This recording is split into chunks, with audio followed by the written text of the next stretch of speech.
Welcome back to another episode of Georgia Forages, the digital series. My name is Dr. Lisa Baxter, and I'm your University of Georgia State Forage Extension Specialist. Today we're going to look at preparing your hayfield for winter.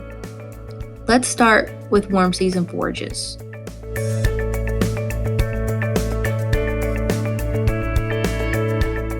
Do not apply nitrogen after the last harvest. That flush of young growth is very susceptible to frost and cold damage, and high nitrogen rates at this time can encourage winter weeds to grow.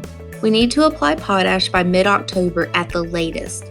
Potassium is critical to winter hardiness of warm season grasses, but the grass still needs to be growing to take it in. This is a great time of year to also apply phosphorus and lime, since these do not have to be applied at a particular time of year.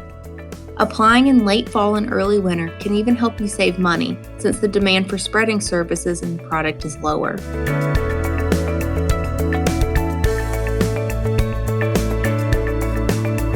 As the days get shorter and nights cooler, warm season grasses will drastically slow down their production.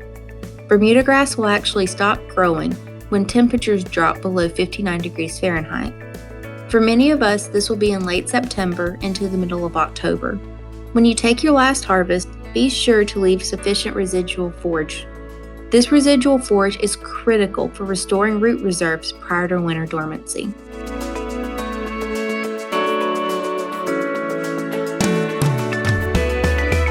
Burning a hayfield can have many benefits, including releasing nutrients and reducing diseases.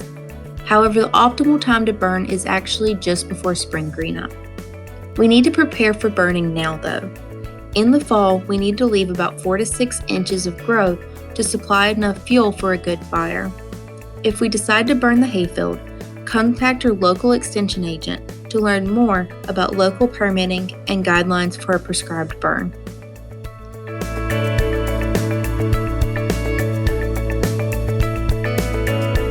Pre-emergent herbicides should be applied before soil temperatures reach 70 degrees Fahrenheit. We need to apply before a rainfall event to ensure that the herbicide is incorporated into the soil. For warm season forages, we have 2 pre-emergent herbicides that we can use. Pendimethalin does not have as long of a residual though as indaziflam, and we do need to apply it twice during the season to provide that season-long control.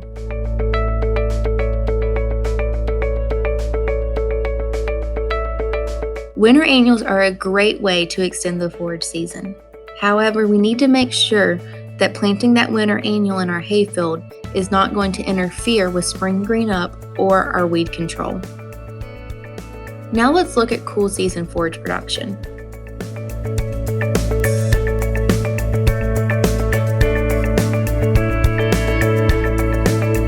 We still do not want to apply heavy rates of nitrogen.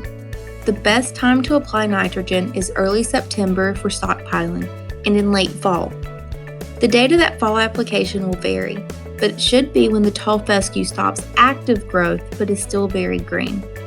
For most of us, this is going to be sometime in late October. This is a great time to also apply phosphorus, potassium, and lime.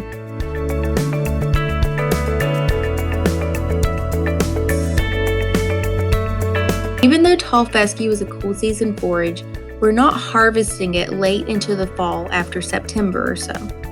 Again, make sure that we're not cutting too short, because tall fescue is a bunch type grass and requires a higher mowing height than warm season grasses.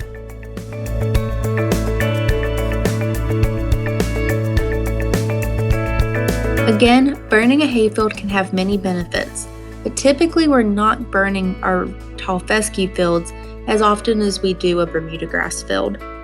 If we are going to burn tall fescue, it needs to be done when the forage is dormant, which means late into winter or in midsummer.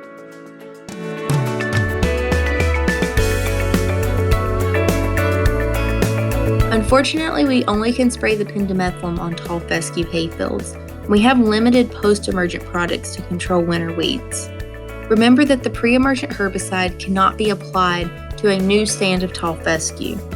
And as always, a good hayfield management plan that promotes ground cover can alleviate the demand for chemical weed control.